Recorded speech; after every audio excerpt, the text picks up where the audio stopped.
விதைக்குன்னு ஒரு தத்துவம் இருக்கு. நம்முடைய முன்னோர்கள்லாம் என்ன செஞ்சாங்க தெரியுமா? ஒரு ஒரு நெல்லு நட்டோ நாத்து நட்டோ ஒரு விவசாயத்தை உருவாக்கின பிறகு அந்த விதையை கொஞ்சம் சேர்த்து வைப்பாங்க.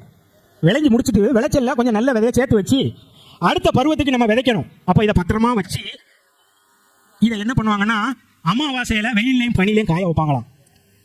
பஞ்சகவியம், சாணம், வேப்பெண்ணெய், வேம்பு இந்த மாதிரி மூலிகைகளை சேர்த்து அதை கிருமி நாசினி மாதிரி பயன்படுத்தி பக்குவமாக வச்சிருப்பாங்களாம் அந்த விதைகளை. அடுத்த பருவம் வரும் நேகிட்டி ஒரு சோதனை. என்ன சோதனை அப்படின்னு கேட்டீங்கன்னா, அந்த சேமிச்சு வச்ச விதை நல்லா கொஞ்சம் அந்த விதையை முளைக்க போடுவாங்களாம். அது என்ன, எந்த விதையா வேணாலும் இருக்கலாம். அதை முளைக்க போட்டா 10 நாள் முளைக்க விடுவாங்க. அந்த 10 நாள்ல எந்த வீட்டில் முளை நல்லா வந்திருக்கோ அந்த விதைகள் தரமானதா இருக்கும்னு சொல்லிட்டு அந்த விதையை நல்லா பயிரிட்டு வராங்க. இதுக்காக தான் தோண்டியதான் முளைப்பாரி. நம்ம வீட்டில் 10 நாள் திருவிழா நடக்கிற காப்பு கட்டி என்ன செஞ்சிடும், நான் முளைப்பாரியை கம்பராஜமைன்னு சொல்லிட்டு இருக்கும். 10 நாளைக்கு எடுக்கன்னு சொல்லிட்டு அந்த காப்பு கட்டிட்டு அந்த முளைப்பாரி விரதம்லாம் ரொம்ப கடுமையான விரதங்க, சும்மா கிடையாது. அவ்வளோ கடுமையா ரொம்ப கஷ்டப்பட்டு இருப்பாங்க. அந்த முளைப்பாரியை வளர்த்து அதுக்கு முன்னாடி கும்மி பாட்டு படிச்சு எங்க அம்மையே வந்து இறங்கிடுவா. உண்மையா இல்லையா?